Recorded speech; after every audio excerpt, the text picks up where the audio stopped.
I was selling 52 houses a year part-time. One a week. Yeah, just crushed it. Where there's a will. Look at you. Late to bed, early to rise, work like no other, and advertise. That's the key. There's enough business for every single person to have an incredible life, an unbelievable life that they never thought was possible. There's still enough hours in the day, 24 hours in a day, 7 days a week. It's what you do with those hours that make a difference in success and failure. And every day that I walked out the door, I had 25 business cards in my pocket, and I didn't let my head hit the pillow until all 25 were given out to different people. So what I would do is I'd go to the bank. They got the little tube that you make your deposit in. I'd send the card to the teller. She'd send the tube back, and I'd put another business card in for the car behind me to pick up. I'd go and I would pay it forward at, if I go through a drive-through in the morning at McDonald's or fast food, I'd pay for the person's breakfast behind them, give them a business card in the back. In anything in life, you got to be first or you got to be different to really get the leg up on competition. And I'm a little bit of both, first and different in a lot of cases. So.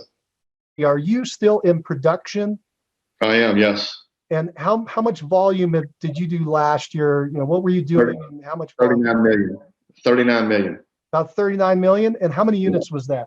139, something like that. I can't remember exactly. But your team members are averaging 36 closings a year each.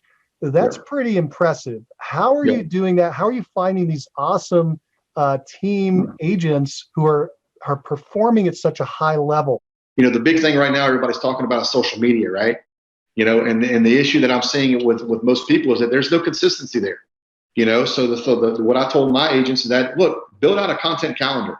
This is what you put out today. This is what you put out tomorrow, and repurpose that content through content compounding. So I can take that video at that point, and now I got video. I can extract the audio, make a podcast from it. I can transcribe that audio, make a blog post from it. I can take 15-second snippets, put it on Instagram, and boom, I'm actually doing content compounding and making multiple pieces of content for the same video. And that's the way to maximize your time and increase the efficiencies.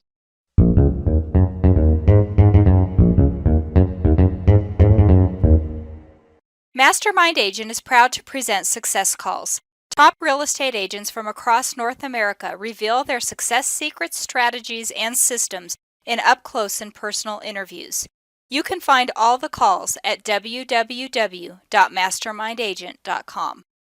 Hi, I'm Mike Cerrone with Mastermind Agent, and welcome to Success Calls. This month's top agent is Darren James with eXp Realty in Baton Rouge, Louisiana. Welcome to the call, Darren. Hey, thanks so much, Mike, for having me on. I really appreciate that.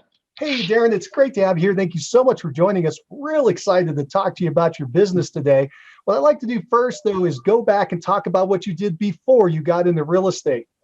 Sure, absolutely, man. I was in law enforcement for 10 years before getting in the great world of real estate. I actually fell into it. I took a position in investigations and ended up working 3 jobs to make ends meet. And, I got burnt out, basically. I was tired, man. I was wore out, Mike, and walked into my half bathroom and hit my knees. And I said, Lord, life is not supposed to be this hard. Just show me some direction. And I didn't know which way to go. It was really just looking for some guidance. I knew that I wasn't scared to work. I just wanted to really have a career that was worth doing good for others and growing other people. And so I got up off my knees after crying and being just done, went to my full bathroom, and I have a magazine on the back of I guess it was a Success magazine or something. I read motivational stuff, right? And it was a magazine that said, real estate, get your fair share in Arizona. I'm like, well, I'm in Baton Rouge. I don't know if I'm moving to Arizona, but we'll see what happens. And so I picked up the phone and called a local mom and pop shop and ended up getting into real estate. But law enforcement, man, it taught me a lot about this business. My real estate business was built off of 7 core values: loyalty, duty, respect, selfless service, honor, integrity, and personal commitment to those we serve. And it basically forms an acronym that spells leadership, and it's similar to the military values of the Army. And so, having that discipline that I learned in real estate, in law enforcement, really carried over to my real estate career as well. When you got started, did you start full-time in the real estate or part-time while you were still in law enforcement? Part-time. And so I started part-time because, I just had, my daughter was just born, and I had taken the position. I was working at 3 jobs, took the position in investigations, and then I ended up working at a local Office Max supply shop, stocking shelves till 11 o'clock at night. And then I worked at academy sports in the sporting good department on Saturdays and Sundays. And so, just doing those 3 jobs. And then I said, man, there's got to be a better way. And that's when I got led to real estate. So I started out part-time, and I wanted to sell 2 houses my first year. And the way it worked, the way I figured this, Mike, was this. I said, look, I don't know anything about this real estate stuff, but let me just figure it out based on the numbers, right? And so I needed to supplement $500 a month in my income, because that's the amount of money I was making in extra duty in law enforcement. And so I said, man, I got to be able to find out how to do this. So I ended up saying, okay, if the average sales price of a home was $100,000 and I help a buyer buy that house and I make 3% of that, that's $3,000. If I do that twice a year, is $6,000 divided by 12. There's my $500 a month. I can sell 2 houses in a year. I sold 10 my first year in business. And I said, man, this is great. I love it. This is wonderful. And I didn't know, really if I was good at it or if it was what it was. But then I got to start looking at, at the time they would allow all the volume to be seen of what the top agents were doing in the MLS. And so I said, let me look and see. And the average agent was selling, and still to this day, 8 to 12 houses a year. I said, man, I did 10 part-time. What if I changed my way of thinking and focus on this end of it? And that's what I did, because what you focus on expands. We know that. So I started to subscribe to every newsletter that I could subscribe to: Broker Agent News, Realty Times, Top Agent Digest, all these different publications that I could subscribe to really absorb everything I could about this industry, because I didn't just want to be a realtor to someone. I wanted to create an experience for that person of the biggest thing that they're selling or buying in their lifetime as a home. I wanted to be different. And so I knew immediately that I had to put persistency in my business and consistency in my business. And I had to develop systems to where every single person got the same level of service every single time. And that's what really, helped me grow my business from that point forward. Let's follow that line for a little bit, your story. So you sold 10 homes your first year. Yeah. Pretty amazing. You were part-time. Did you remain part-time for another year or two, or at that point did you switch to full-time? I started in 2001, and I ended up leaving April 28th, 2006. Wow. So 5 years of part-time. 5 years part-time. And at the end of 2006, I was selling 52 houses a year part-time. 1 a week. Yeah, just crushed it. Where there's a will. Look at you. Late to bed, early to rise, work like no other, and advertise. That's the key. You have a heck of a work ethic and drive. I mean, to be working 3 jobs back there before you got into real estate, obviously you were willing to put in the time. What was driving you to be working 3 jobs and then looking for other opportunities such as real estate? There had to have been a drive. What was pushing you? I think the overall happiness of people. And that's still to this day. It's kind of crazy that I say that, and the reason why I say that is because I've been an only child, and I don't have any brothers or sisters or any of that. And one of the biggest, I guess, I don't know if it's a hang up, but one of the biggest challenges I've had in my life is being able to differentiate between an acquaintance and a friend. And I consider everybody that I meet really a friend. And so my wife, who has siblings, she's like, Darren, not everybody is your friend. And I had a problem with that in real estate too, right? I'm putting away bad guys. And they're not your friend either in most cases, right? Right. And so the thing is that I think that's really what drives me, is because I take so much pride in helping people get to their next level in life. That's where I'm at today in my world as well as I talk to you. There's enough business for every single person to have an incredible life, an unbelievable life that they never thought was possible. And if I can just share one nugget, if I could just share one piece of information to get someone on your podcast or someone anywhere in this industry to their next level in life, because, the way I look at it, the man upstairs has blessed me tremendously. Every day I'm able to wake up and change the lives of so many people. And I've been blessed very, very much. And I want to be able to give back. That's just the way I am. And I think the drive comes from being able to have people's lives in your hands and really making a difference in their life, to help them get to, if it's a first time home buyer, not thinking they could buy their first house, divorced couple looking to go their separate ways, I sell their home for them. Someone looking to relocate for a job to really change their life, I get to get their home sold for them. Someone looking to, in real estate, for example, looking to advance their career to the next level, I help them get there. That's what drives Darren every single day. And it's always been the driving factor, because I think I consider everybody in life a friend. And I'm not better than anybody else. I work a lot harder than a lot of people, but I'm not better than anybody else. I still, still enough hours in a day, 24 hours in a day, 7 days a week. It's what you do with those hours that make a difference in success and failure. And so I love being able to share what's worked for me, and I love being able to share and make a difference in people's lives. And that's what drives me. Darren, I want to talk about those first 5 years that were part-time, went from 10 to 52 units. I know that people are curious. What were you doing to find that business in your part-time efforts?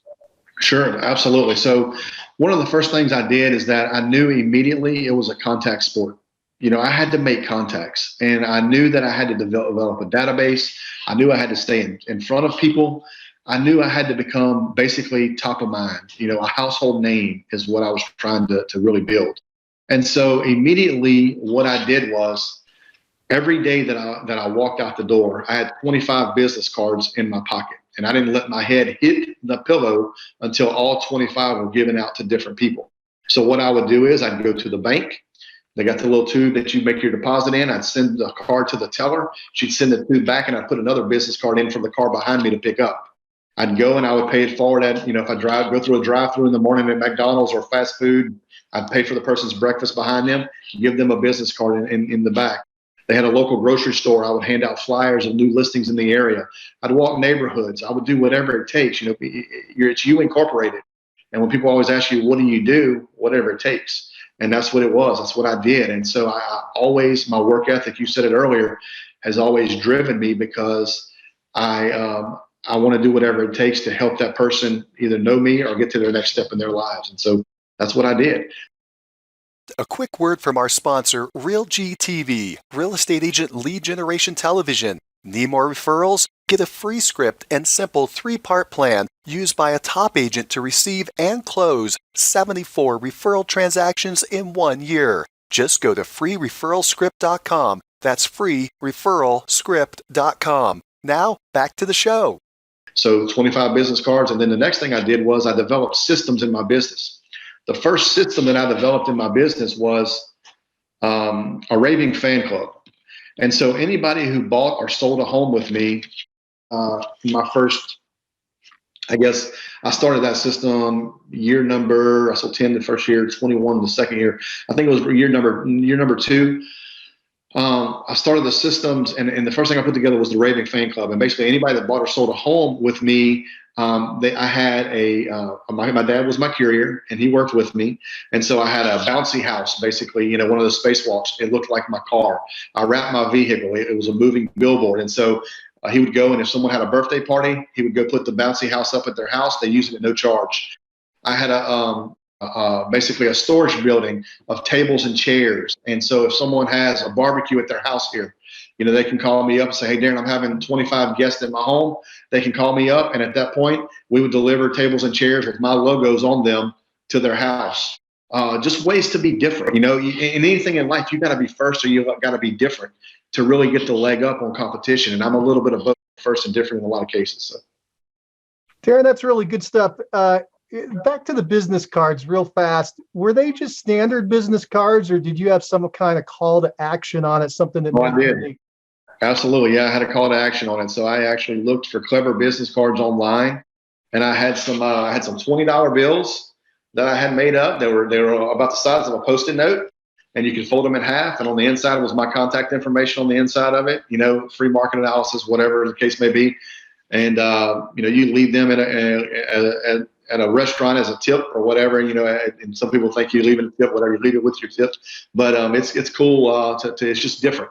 I've had people walk up to me years later and say, Darren, look at this. I still got your $20 bill in my car. And so they still have their stuff years later. So it's just ways to stand out. Now in today's world, you have metal business cards, which is the big thing that people are giving out. And you have virtual business cards. cell phone, you have that as well. I mean, it's just so much stuff that you have that can really make you stand out because, it's just ways to be different. You got to be different. That's fantastic. Thank you for helping us out with that and sharing those early days. I know a lot of people want to know what happened then and how they can get a quick start. Sure. What I'd like to do now is give people a bigger picture of where you are now, where you've brought this business, and do kind of a speed round. I'm going to ask you a quick question with a quick answer, and we're just going to kind of go through some fast ones so everybody can kind of get a bigger picture of where you're at. So the first question is, what's the name of your team? Darren James and Associates, brokered by eXp Realty. And where can they go if they want to learn more about you? Is there a website?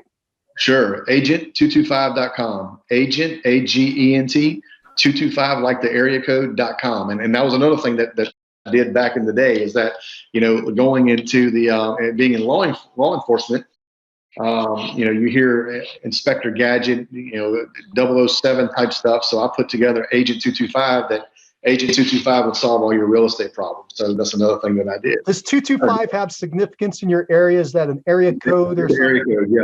Okay. The area code. Yep, absolutely. Oh, fantastic. Yep. And what is your service area?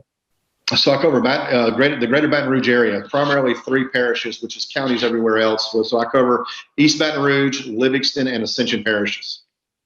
And how long have you been licensed? I think you mentioned earlier, but what's the total time you've been in the business now? 19 years, almost 20. We're approaching it fast. Coming up on the big 2-0. Yeah. All right, and how many homes did you sell last year, and what was the sales volume? I think it was 80 million, 78 million, something like that, 450 transactions, something around that number. Yep. That is fantastic. We're way up. Our best year in the business was 517. We did that. Yeah, it was. It's just grown. I have 8 agents, that work with me. It's grown. I had as many as 33 at one point, but I didn't want to manage that big of a team. It's a lot to manage, and so I started my career at a national franchise. Coldwell Banker was my national franchise that I started at. I was there for 7 years, and then I moved my license to Keller Williams after that, and I was there for 4 years. And then I moved. I opened my own company, and I ran my own company for from 2011 until the end of 2016 when I joined the current company I'm with eXp. Very nice, very nice. Thank you. And to talk about real quick, to go back to some of those production numbers. So Sure. Last year, I think you hit. I had around 438 and 78 million. That's about what you said. Do you remember what the GCI was last year? Last year, my GCI was, let me pull it up for you right quick here. I'll tell you, 1.97 million. That is so amazing. Thank you for sharing. And I've got an average sales price of around 180,000. Sound about right? Yep, 180 to 200 is that? That's right. And yep. some information. We exchanged emails back and forth. Some information. I think you told me that your average commission was around 4,500. About, yes, sir, 4,500 to 5,000. Yeah. And people just kind of getting a picture of where you're at and what's going on there. Buyers and sellers, I have about 75% of your business buyers, 25% sellers. Sound correct? That's right. Yep. And then you said your best year was 517 homes. I had that was back in 2016 with a 90 million. That's phenomenal. Here's how we did that. So we had a major flood here in 2016. Yeah. And one of our, everybody had to sell. Basically, we went into sticks and bricks. So everybody was selling and everybody was buying at the same time. And that's why the numbers inflated to what they did, as far as that. It's terrible that we have tragedy like that. But yeah, that was our best year in the business so far. Yeah, It was a really tough time there. Tough, man. Tough. Talked to a lot of people. It froze the market down there for a while, just like we had here in 2020 with COVID, but for a different reason, right? I mean, you had this big flood. And this year, people were just stalled out and trying to help others instead of selling real estate. Is that what happened to you too? Somewhat. I was still selling, but we were helping others as well. As far as that goes, we put together an initiative to really help bring the community together. It's called Unity Within the Community. Is what we put together, a group of that to really help people rebuild. Because a lot of people, they lost their homes, they didn't have flood insurance in areas that were not in a flood zone, and it was terrible. So yeah, it was definitely challenging. And this year, not to mention COVID, we had 3 hurricanes that came through back to back. Didn't affect me directly, but it affected my state. And so, yeah, it's terrible what's went on this entire year, man. I'm going to bring us back to the team. I think that currently, you said the team has changed a lot over the years, different sizes, but currently it sounds like it's about 11 people. 11 people. Yep. And how many buyer agents do you have? How many admin assistants? So I don't do any different. I do my team a little bit different than a lot of people. Some people have them to where they're just buyer's agents, or some have them as they're listing agents. I'll let them do both. And so I have 8 team members and three admin assistants is what I also. I'm sorry, 8 team members, 2 admin assistants, and then 1 team leader is what I do. Yep. Okay, very good. And so you got team agents; they can do buy or sell side. That's right. That's right. And is that what you had? Is that the structure you had last year when you closed the 430 some? Yeah, absolutely. It's a structure I've had since day one. So I've never had anybody to where I had, a person that specifies only in listings, or a person that specializes in only in buyers. I've allowed them to do both ends of it. Yeah, I want to come back to that. I have another question first, though. That's you personally. Are you still in production? I am, yes. And how much volume did you do last year? What were you doing, and how much volume? 39 million. 39 million. About 39 million. And how many units was that? I think it was 100. Last year was 100 and, let's see, 100 and, I did 160, and then I did 137, 134, 139, something like that. I can't remember exactly, but 130 to 160, somewhere around that number. Okay, now that's just you personally. It's got to have a lot of leverage. Are you working the listing side then? That's all I'm doing. Yeah, I don't do any buyers. No, it's all listings. Wow, that's still an incredible amount of volume, though. So 140 to 160 a year, working the listing side on the team. It all has to do with systems, Mike. As far as automation of that as well. So a lot of the processes. I built out a system in my business called Basecamp, and what Basecamp basically does, primarily used in IT. But one of the downfalls I found in the real estate industry is that everybody wants transparency, and a lot of things that take up your time during the day is questions from clients calling you and saying, "Hey, where are we at on this? What's the next step here? How do we do this? When do we do that?" And so I wanted to find a system and wanted to put together something to create transparency within the process, because every business is built off of 3 Ps: the people within the business, the processes in which the business operates, and the overall product you give the consumer. And so I'm big on the always improving the processes and always growing the people, and then giving an unbelievable product. And so one of the things that we put together was the Basecamp system, and it was basically a checklist where people would go down and we would invite in the lender, we'd invite in the title company, we'd invite in the other co-oping agent, we'd invite in our client. And basically what it did is it had all of our checklists so they could see what we're doing every single day. That would cut down on questions. They could ask questions within that group to where any of us could answer the question, any of my team members or my admin staff. Also, it gave transparency with all the documents. So they had all the documents: the purchase agreement, the agency disclosure, property disclosure. And basically, we built it out because it created transparency in which someone felt that they now can see into the transaction, communication between the lender, communication between me and the other agent, communication between all parties. And it really cut down on the questions in which I could get back my day. And I can focus on my marketing of my listings and really do what needs to be done, because I knew that technology was going to help offset some of that. And in the event I wasn't there to answer the question, they did have a person there that could answer the question for them. So that's how we built it.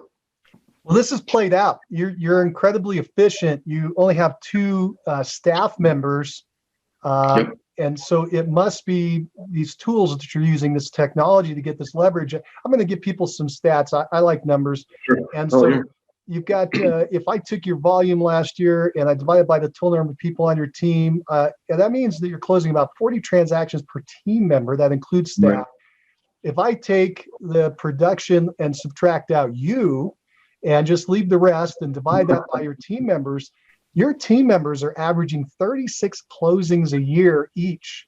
That's pretty impressive. How are you doing that? How are you finding these awesome team agents who are performing at such a high level? Well, we coach them up one of the things that we do is that we built our business earlier, as I mentioned, off of 7 core values: loyalty, duty, respect, selfless service, honor, integrity, and personal commitment. And so each of those team members have to possess those core values. And so when I look at people, when I was in the state police, I did background investigations and interview and interrogations and so forth and so on. And so I can read people pretty well. And so with that being said, I look for drive in people. You can teach this business, but you can't necessarily teach heart, and you can't necessarily teach drive and discipline.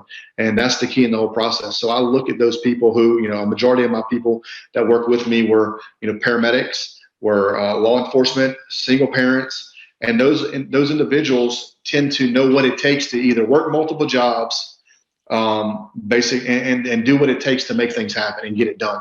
And so that's the type of people that I like really working with in my business, and that's the type of people I work with. So, Darren, this is really interesting to me. It sounds like a lot of the people that you bring in on your team are from your background, your historical background in law enforcement. You said paramedics, other law enforcement officers, and the key word that jumped out at me was discipline. These people they're known to be very focused and make sure that they're going to look at their target, stay on target, not get distracted. You mentioned loyalty and a lot of other great values, but the discipline I have to assume is huge in an industry where we don't typically have a boss. Absolutely. Think about it. If you want to go take a 5-hour lunch break, you can do so in this business, and that's called time vampires, and they'll eat up your time. And so what you do today will affect your income 90 days from now. And the thing is that if we're working and we maximize the efficiencies of our time, no matter how much money that each of us make every single day or every single year or whatever, the one commodity that we cannot buy any more of, that's time. But one of the things that we can do is that we can maximize that time through systems, through duplication of those systems, and through maximizing efficiencies. And that's the key in the whole process, is that you have to find out what works for you. What works for Darren may not work for Mike. And so the thing is that we have to sit down and we have to find what system are you going to work with, how are you going to work best with it, how are you going to implement it? Because all in all, we can talk about this, we can do this webinar, we can be on here for 5 hours and talk, right? But until the audience actually implements, it's still just talk, and that's the thing. The difference between success and failure is implementation. We can talk about this, that's the thing about conferences. You go to these conferences and you go and you get all this hoorah and you come back, woohoo! I got 50,000 pages of notes. I'm on fire. My head's above the clouds, and I'm just going to make this happen and set the world on fire. And you look at it, and then the notebook gets put to the side. Life takes over, and nothing gets implemented. And that's the thing, is that you really have to be disciplined in your work day. You really have to be disciplined every single day. To really make a difference in this business. And it's the same thing, the big thing right now, everybody's talking about is social media, right? And the issue that I'm seeing with most people is that there's no consistency there. So what I told my agents is that, look, build out a content calendar. This is what you put out today. This is what you put out tomorrow, and repurpose that content through content compounding. You take that social media post, for example, if I go do a video with my iPhone, and let's just pretend, I'm doing a video in front of the neighborhood. Hey, this is Darren James. We're out in front of 1234 Easterly Lake subdivision. It's a fantastic home out here that I have on the market. This subdivision is one of a kind. They have 4 properties on the market right now in this subdivision for sale. You're averaging about $200 a square foot, averaging about 2,500 square foot. But let me tell you what, right now, if you click this link below, you can get every home on the market right now in the subdivision. And if you're looking to sell your home, go ahead and fill out the form below. I'll give you a free market analysis at no point to you. Boom, you're done. So I can take that video at that point, and now I got video. I can extract the audio, make a podcast from it. I can transcribe that audio, make a blog post from it. I can take 15-second snippets, put it on Instagram, and boom, I'm actually doing content compounding and making multiple pieces of content for the same video. And that's the way to maximize your time and increase the efficiencies. Very sharp. Great tip. Thank you, Darren. Absolutely. Team members, one of the reasons I have to assume that they are productive is compensation, that you're not paying them too little or too much. You must have figured out the Goldilocks zone there. And when people are trying to put together teams, they're always curious about compensation. Could you describe how you're compensating your team members, your team agents? Sure, absolutely. So my team agents have 2 different models. So we have the EXP model, which is an 80-20 split. they want to go that route, I'll be more than happy to coach them through, be their mentor, and help them grow. If they're on the standard team where I'm providing everything, all expenses for them, give them the database, give them the leads coming in, pay for the leads and so forth, they're on a 60-40 split with me at that point. Now, a quick word from our sponsor, RealGTV, Real Estate Agent Lead Generation Television, where top agents reveal exactly how they create consistent flows of home buyer and home seller leads into their practices every month. Need more leads? Hit the pause button right now. Open Google and search RealGTV. That's REALG.TV. Now, back to the show. Very nice. And so it's 60% to them, 40% to you? Yes, correct. Is that buy side and sell side? Yes, correct. Yep. Is there any variation on whether they generated the lead from their sphere or you generated the lead from your advertising? Not at all. It's all 64. Yep, straight across. And it's straight up, and then there's no other tier. They don't move anywhere. It doesn't change when they change their calendar year. You just kept it nice and simple. Simple, yeah. We did. We tried numerous things. We had one where, okay, whenever you close your first internet deal, it's going to be 50%, and then the second one was going to be 60, the third was going to be 70, 80, all the way up to 90. Anything you close over 5 a month is 90% commission.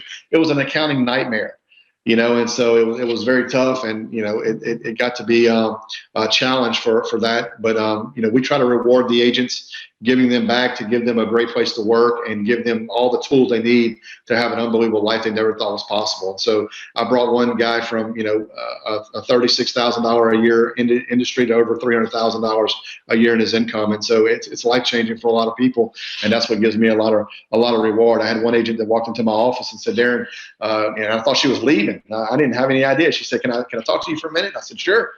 So we shut the door and she says, "Can I borrow your chair?" And I'm like, "Yeah, sure." So she sat in my chair. She logged into her bank account. She said, "You see that right there?" I said, "Yeah." She said, "That's the first vacation I've ever been able to pay for my family without my husband's help." I'm like, "Wow, that's fantastic." And that's really rewarding because she said, "You did this for me." And I said, "No, I didn't do this for you." I said, "I showed you what needed to be done. You just implemented it, and you had the discipline to do it. And so you can't give me credit for it. I just showed you what needed to be done. I can teach you how to fish, and then all you got to do is fish." And it worked out. So that's what I did. And it works out. I love that. That is fantastic. I want to go back to one point in the story, your story. You mentioned that you built up a team pretty big at one point with 30 plus agents, and then you brought it back down to 8. Yet production is still doing great. So why did you go from such a big number down to a smaller number and then make each person more productive? How did that happen? I actually, when I started my own company in 2011, I had managed 2 Coldwell Banker offices before I moved to Keller Williams in 2008. And so when I managed those two Coldwell Banker offices, I immediately knew that I had to get my agents into production. That was the key. And so after I left Keller Williams, I'd done 17 million by myself the year that I opened my own company. And so I immediately brought on 10 agents within a month and a half after I left, and they just wanted to come work with me. And so I tried to start growing them. And then after the first year in business, I did 17 million, and then we did 20 million collectively as the entire company. I'm like, wait a minute, I got 10 agents, and they only did 3 million amongst 10 agents. There's a big problem here. And so I started looking, and I started seeing where there was an issue, and I said, I got to get these agents into production. And so I went and I hired the #1 real estate coaching company who coached the Wall Street Journal's list of the top 1,000 realtors in America. The top 50, he coached like 30 of the top 50 teams, and I hired them to really evaluate the business to see where we were going wrong, what we were doing. There was no accountability. And that was the big issue when I went from 33 down to 8, is the accountability on my end. There was a lot to manage, especially with me being, still selling, because I was really, transitioning from doing all this business to really wanting to grow people. I just had a calling to grow people, and I wanted to do that. And so I feel that there's enough business for everybody. So it was really hard for me to go from, managing 33 people or even growing that to higher numbers, which was the ultimate goal at first. But I realized, maybe that's not the best goal. Let's grow. It's kind of like you just, you have 100 leads. Let's do this analogy. You have 100 leads out there, and 5 of 100 are good leads, so you're going on quantity, or would you rather go on quality? And so, you have to go through 10, and 5 of 10 are good as far as 50%. And so I kind of looked at it in that analogy, is that, I'm managing some of these people. They're taking up my time and taking up a lot of my efforts and a lot of my resources and everything else. They're not calling the leads. Let's look at the people who are performing at the highest level. Let's look at the people who are giving an unbelievable experience to the consumer and really taking this business and running this business, their businesses like a business, and let's reward them. And that's what I did. I got to my top 8 people, and here we are.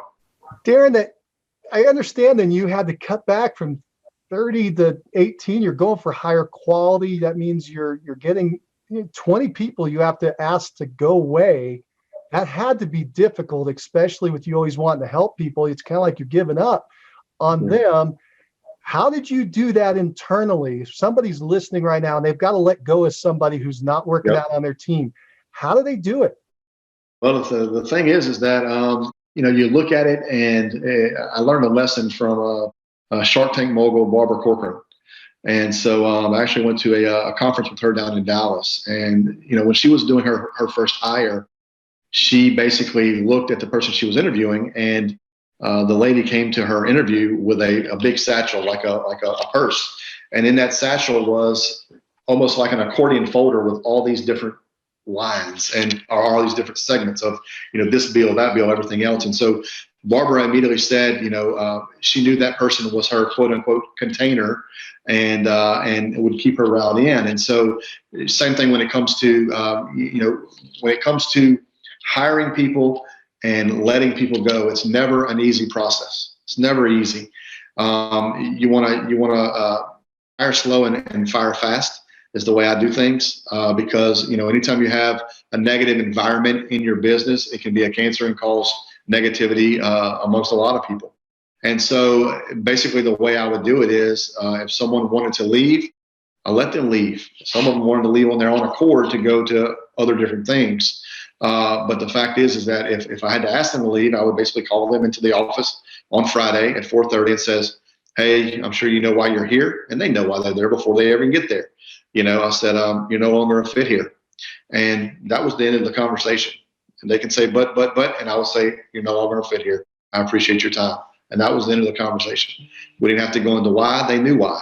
They didn't have the discipline. They didn't have the drive. They didn't have the overall work ethic that was required to meet the core values of the company. And that's the standards that we have to take. And we have to inspect what we expect as well.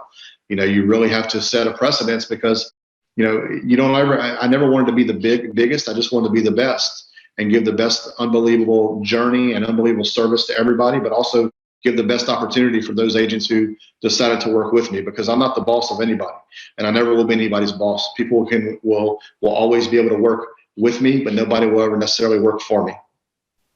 Very good. Thank you for opening up on that, Darren. You mentioned that you brought in a real heavy hitter, coach at one point who had helped a lot of the top agents. Who was that?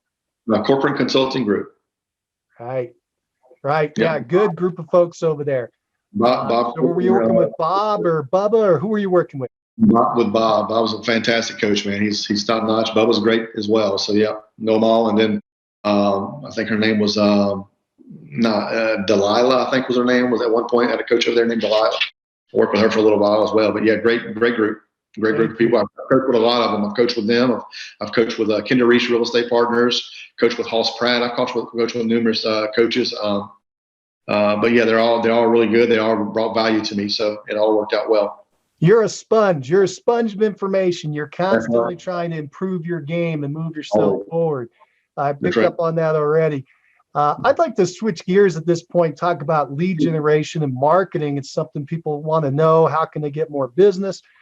You have a unique area I'd like to dive into. It sounds like you are getting referrals from networking with probate attorneys and divorce attorneys. What percentage of your business is coming in from that? How many transactions each year? It really, it just basically just started that here recently. It's a great way to, I'm trying to build, I guess the best way to say that, I'm trying to build a network of referral partners. because you're in this industry through insurance, through divorce, through mortgage, through title, all these referral partners. And I've always been big that it's not who you know that makes you successful. It's who you know that knows what you do that makes you successful. And so that's the whole key in the process. And so divorce attorneys, probate attorneys, those individuals, they're a great source of business for you, because most people sell based on divorce. A lot of people sell based on death as well. And so it's an unfortunate situation, but it's a great source of business, and you can and it's a great way to specialize as well into that niche as well. So you're just getting this rolling, and so this is a good time to ask you this. How are you putting together your list of attorneys to talk to or reach out to? So I'm going through, basically going on Google, typing in divorce attorneys in my area, and calling their office and saying, hey, look, I'd love to meet with you. I'm a local real estate professional in the area. Love to sit down and treat you to lunch, learn more about your business, how we can refer business among one another. And those people that take me up on it, we move forward. And then those people that don't, well, it's their loss at that point.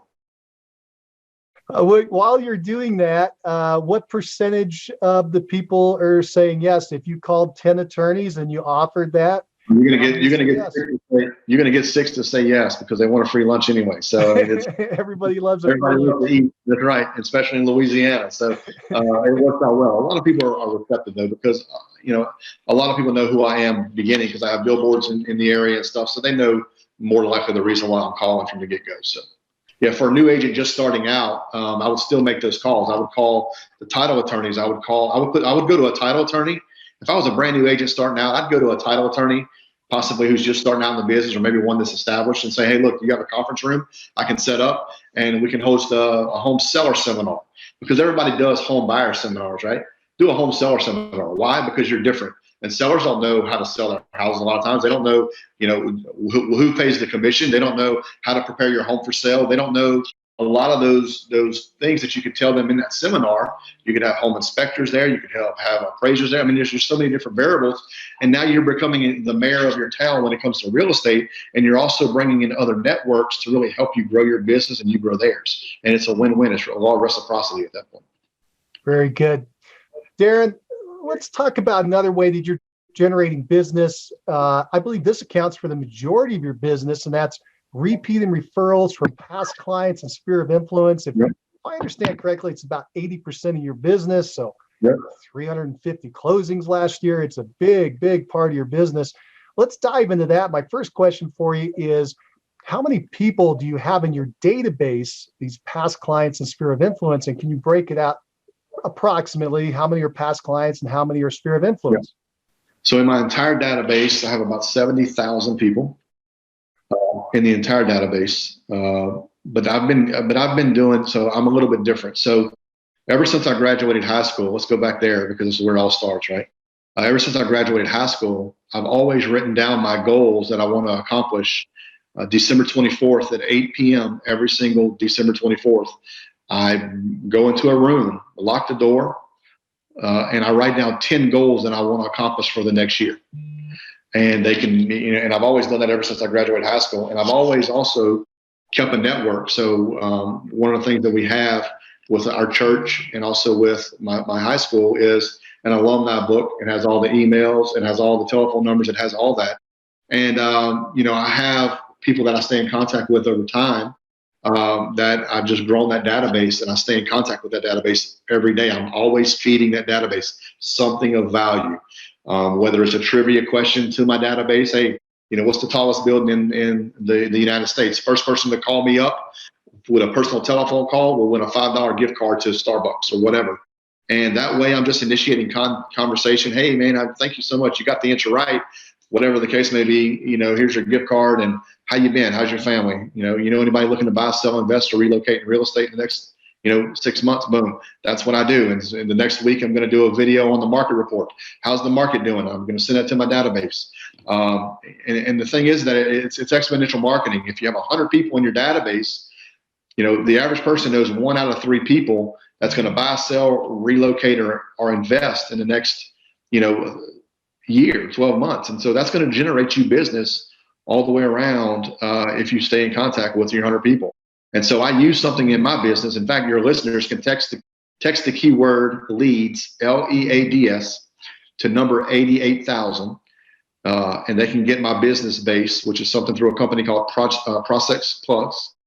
And it helps you basically build your database with people who may have forgotten to put in there.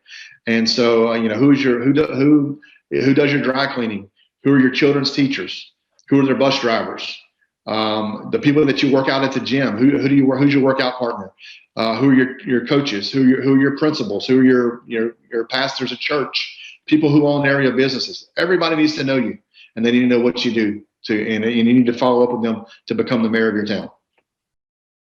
Darren, I got to go back to the number. Are you saying that you have 77,000 people in your database, and that all 77,000, you know them? They're no, I don't know them directly. No, I don't know all 77,000. No, they're people in the database that that basically are having Mets. So I have Mets in there as well. So the number of Mets in there, probably of people who actually know me, probably right around 5,000. That know me, know, like, and trust me. But as far as, all of those in there, that's internet leads that come in. We may have sold them a house here, there, whatever. That's the entire database. That's not people that I know. Okay. So that'd be fantastic. When you do your marketing, it sounds like you're doing a weekly program where you're reaching out weekly to do a contest, or you're giving a market report, those types of things. Is it going out to all 70,000, or have you subdivided this group down? Yeah, I have subdivided into people who I've done business with. So so I send it out to everybody that my team's done business with, or everybody that I've done business with, and because I want them to know that, hey, we are a source of information for them, and it's not just about buying or selling a home with us. So let's just say you bought a house through us last week, and you want to put a swimming pool in the back. Well, at that point, they can call us up, and we have recommendations of swimming pool providers who we can help them with. They want to put an awning in the back of their house. Hey, we got people who can do that. The windows, you got issues with your windows, we got people who can do that as well. And so we want to be not just a source of information for only buying or only selling. We want to be a source of information for everything real estate for you. That's awesome. So you have a great vendors list that you can help make referrals back and forth and help your folks get to the best people. Let's dive in a little more to your list. Again, I just love numbers. So your past client group, the people you've done business with, if you could estimate, how many people do you think that is? 3,500, 5,000, somewhere around there, 4,000, 5,000, something like that. Okay. Yep. And so that's the group you're talking to weekly. You're going out and you're talking to them through, it sounds like through email. Yeah, through we do email, and I also have a groups set up through text message through permission-based text messaging as well.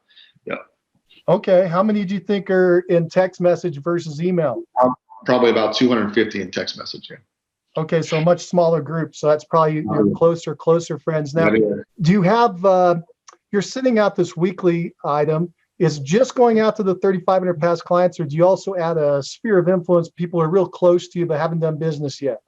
Yeah, I do that too as well. Yeah, for sure. I actually set up Facebook groups, people who basically private groups through Facebook, that people who buy or sell a home with us, they'll go in there and instead of having to email or having to text them, I can go in there and say, hey, first 5 people to respond, here's some crawfish trays for the next crawfish bowl. I'm giving them away, or whatever. And it's just a way to give back to those people who have worked with you in the past, and just a way to engage them. And another thing is that, I just had some clients of mine. This happened just yesterday.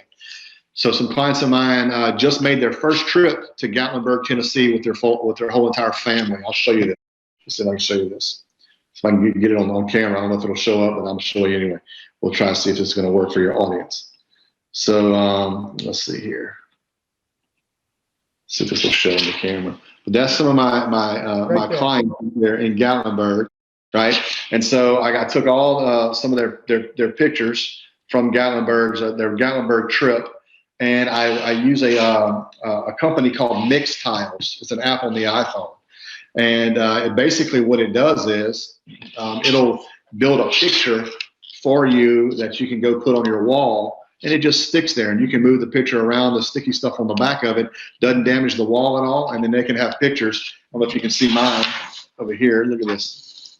There's mine of my family right there. Oh, very nice. That's all Facebook pictures that I sent from Facebook, and I do that for my clients. So if I see somebody having a birthday or something special, anniversary, whatever. I got some first time home buyers who just got engaged, did the same thing with them. And so they got mixed tiles coming into them. It's going to be delivered in the next week or two or so. Just a way to be different, because they're not expecting that stuff. They're not expecting any of it, of somebody to watch their Facebook post and really make an impact in their life.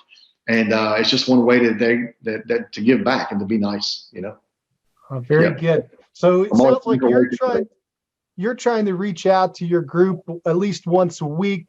Again, giveaways, market updates. And this was this tile idea where you're putting out pictures, you're sharing their story. Anything else that you're doing to reach out to your folks over the course of the year and stay in touch with them and stay in front of them? Absolutely. I use a company called Banner Season, which is a fantastic company, and they allow me to send out postcards. It also allows me to send out customized gifts to my clients. So, you know, one of my clients' son just graduated, got some National Scholastic Honors, put some pictures on Facebook. So I made some gifts directly for him to where to be able to cherish the memory of that. I sent some brownies to a client who just listed the property for me and said, especially baked for Miss Donna. And so it's just different, you know, just being first or being different again, because they're not expecting that type of stuff. They're not expecting that experience, that level of service. And it's just one way to be different and really to be able to engage your database. If people don't care how much they know until they know how much you care. And it's just one way to show that you care even that much further. So. Do you have a script that you use to ask for referrals directly? I think I overheard some of it earlier. Are you asking directly for referrals? And if so, at what time and what script are you using? So normally when I ask for referrals, same thing with reviews. I get my reviews when the house goes under contract. I only work primarily with listings. That's all I do. And so I'm asking for that review and also that referral normally when the house goes under contract, because that's when they're most happy. Like I just listed one last night at midnight. I've got 9 showings on the house today and 4 offers already in my inbox. And so I got to ask for, and that's a repeat client. I just sold a house for their mother about 2 months ago. And so it's a matter of being able to do that. So I think that's the best time, is right when that house goes under contract and most excited about it. And then we'll ask again at the end of the transaction too, because things can go south as a result of that too. So we'll ask twice. Doing this amazing volume, you're selling 140 homes yourself. You're handling all the negotiations. People I'm sure they're curious, how many hours are you personally working a week? Are you working 7 days a week? Yes. I don't know. You know what? What do you look like? I get up at 4 o'clock in the morning. I don't go to bed till midnight every night. I've been doing that for 17 and a half years. I don't know if it was time. 4 hours of sleep a night. That's what I work on. And so the thing is that it's not work. When you love what you do, it's not work. And that's the thing, is that I'm not out there digging ditches, or I'm not out there, you know, just putting in manual labor. It's not work when you love what you do. And so I don't know if it's Ben Franklin or Thomas Jefferson. One of them said that if you love what you do, you'll never work another day in your life. And that's a true statement, because, you know, I'm driven by passion, and I'm very enthusiastic about my business. I'm very passionate about my business. And I believe in, you know, the way I look at it is this, what drives me, I guess that's the whole premise of this, discipline number one. But, you know, I'm very grateful, and I'm very humble, and I'm very blessed to be able to wake up and change the lives and work with so many people, whether it's my agents that I work with on the team, whether it's the clients that I serve every day, or whether it's the agents that I talk to who call me, who see me from a webinar like this. It's not work to me. It's changing people's lives and giving them hope. Hope stands for have only positive expectations. And it's true that anybody can have an unbelievable life in this business. You know, I go to bed at midnight. I get up at 4 every morning. I don't know if you see this. I run my business by an app. It's actually going off right now, called Do. This is my app, DUE, and you can see I got 3 overdue tasks. But if you look at my day-to-day operation, I don't know if you can see what that says. At 8 o'clock every morning, we have talk with the man upstairs, right? So we got to give him credit where credit's due. But that's very important to me. And so The 4 to 6 time period is really, thanking the man upstairs for my blessings that I have every day. 6 to 7, I'm normally in the shower and seeing my son off to school 7 to 8, and then I'm rocking and rolling from 8 until whenever I got an appointment at 4:30 today that I'm gonna head out to right after this webinar, and I got one at 6 as well. And so it's not work if you love what you do, and to be able to give an ideal service. I don't believe in any hours of operation. The customers need you when they need you. They don't need me from 8 to 5 or whenever I shut off. They need me when they need me.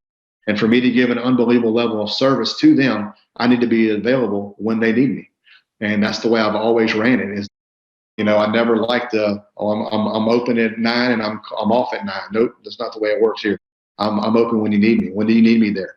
And I'll make it happen. And that's what it is. That's what it's about. That's how I've always ran it. Very good. Darren, there are agents that are going to be listening to us. They understand how you've structured the business a little bit. And the question Sure. they're going to have is, are you profitable? No, absolutely. I got to be profitable. It's not worth doing it if we're not. So absolutely. And profits are everything. And so I'm very big on profit and loss. I'm very big on watching my expenses. The thing about this whole business is that there's a lot of shiny objects out there that want to gravitate, and everybody thinks there's a magic pill in real estate. It really comes down to systems duplication and hard work and discipline. That's what it boils down to. And that, there's no magic pill out there. You have to continually do, continually re-innovate, continually make mistakes, and you got to fail forward a lot of times. I'm not perfect in this business by any means, but the fact of the matter is that, I failed a lot. I made a bunch of mistakes. I lost a lot of money. My God, I have. And the thing is that you learn from those mistakes. And, it's been times when you just wanted to give up. I mean, I've spent the night at the office before, because I was so busy. I stayed the night in the office. I mean, I've had 17 deals fall through in 1 month as a result of some changes. That's $51,000, in income gone just like that. And you want to just give up as a result of that. But the thing is that, you got to think of the big picture. What's the big why? And how do you really get past that? And it all has to do with mindset there as well. And the overall picture of growing people, helping them get to their next level in life. And, back to the shiny objects, it's kind of like a fishing lure store. You want to catch fish, you walk into the store, this bait tackle store, and you got all these lures everywhere in hopes to go catch fish, but you don't know what the fish are biting on. Well, it's the same thing in real estate. There's a whole lot of people to tell you, hey, I'll get you #1 page rank on Google tomorrow. I'll get you this, I'll get you that. Here, invest with me, and you're going to get 10,000 leads coming in 5 hours. I guarantee it. And that stuff is baloney. And the fact of the matter is that there's a lot of shiny objects out there, but there's only really fundamentals that really comes back to the basics, and that is follow up with your database. It costs a lot less money to do business with the people who already know, like, and trust you than it does to hire, to get new business. So focus on that database. Don't make the mistake like I did. I dropped the ball on that a couple of times in my career, but I picked it back up and had to run with it, with re-engagement letters and other things. But the fact is that, from a new agent starting out, keep in touch with your people, always do the right thing no matter what. You may not know all the answers in this industry. We're learning things every day, but tell them, hey, I don't know, but I will find out. And always do the right thing no matter what. Absolutely. Well, Darren, if you were going to advise a brand new agent just getting in the business, what would you tell them to do first? I would tell them to, number one, develop that database. You have to have that database. It's everything in this business, because the fortune in this whole entire business is in the follow-up. That's the key, with internet leads, with past clients, with even with transactions. A transaction when you're working it, it's like a marriage. You got to have 4 C's to make any real estate transaction work. You got to have communication, you got to have consideration, you got to have compromise, and you got to have cash to make it work. Same thing in a marriage. Most marriages fail in divorce because of money problems. And so you got to have all those 4 C's to make them work. And so if I was a new agent in the business, what would I tell you to do? Keep in touch with that database, fortunes in the follow-up, build systems in your business, and work like no other. Very good. Well, Darren, I've come to the end of my questions for today. Do you have any Sure. parting thoughts for the listeners? Oh, absolutely. Sure, guys. I'm an open book, as you can tell.